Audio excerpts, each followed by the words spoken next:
शेतकरी मित्रांनो नमस्कार. आपण आजच्या व्हिडिओमध्ये बघणार आहोत की ऊसापासून कशा प्रकारे कंपोस्ट खत बनवलं जातं. तर मित्रांनो, ज्यावेळेस आपला शेतकऱ्याचा ऊस हा कारखान्याला जातो, कारखान्याला गेल्यानंतर त्याची जी प्रोसेस होती आणि प्रोसेस होऊन जे काही वेस्टेज पाणी निघतं त्या पाण्यापासून कंपोस्ट बनवलं जातं. तर मी ह्या व्हिडिओमध्ये तुम्हाला पूर्णतः डिटेल दाखवण्याचा प्रयत्न केलेला आहे की कशा प्रकारे कंपोस्ट या ठिकाणी बनवलं जातं. तर तुम्ही बघू शकता व्हिडिओमध्ये हे जे पाणी पडतं आहे हे खराब पाणी आहे. आपण त्याला मळी कशी बनवतात, मळीसाठी हे पाणी वापरतात.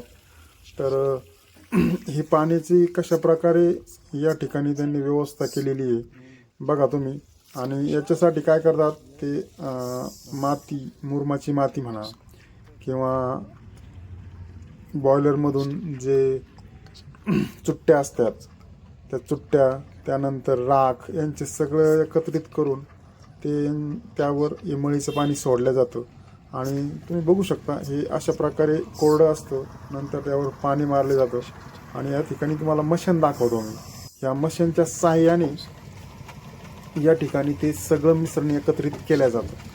तर मित्रांनो, मी तुम्हाला अगोदरच्या एका व्हिडिओमध्ये दाखवलं होतं की याच्यामध्ये कंपोस्ट तयार करण्यासाठी कोणते कोणते पदार्थ, कोणते कोणते घटक मिसळले जातात. आणि बघा तुम्ही बघताय ही जी मशीन आहे एकदम व्यवस्थित, एकदम व्यवस्थितरित्या ते मिश्रण करतायत.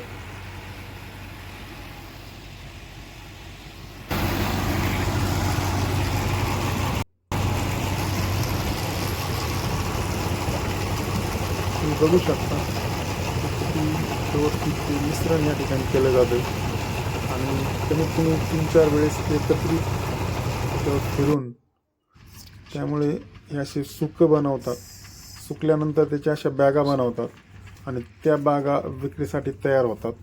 याच्यामध्ये दुसरा प्रकार एक असा असतो की काही हे बॅगामध्ये भरवलं जातं आणि ह्या ज्या बॅगामध्ये भरवलं त्याला कंपोस्ट खत म्हणतात. याच्यामध्ये वेगवेगळ्या प्रकारचे घटक एकत्रित करून या ठिकाणी हे कंपोस्ट बनवलं जातं. त्यानंतर याच्यामध्ये दुसरा प्रकार आहे लूज कंपोस्ट, जेणेकरून इकडं व्हिडिओमध्ये तुम्हाला दिसतंय बघा की JCB ट्रॅक्टर हे असं भरलेलं आहे, ट्रॅक्टर भरते ते लूज, त्याला आपण लूज म्हणतो.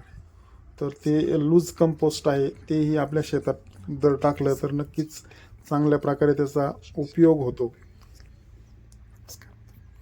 आणि माझी सर्व शेतकरी मित्रांना एक विनंती आहे की आपण जास्तीत जास्त कंपोस्ट खताचा वापर करावा.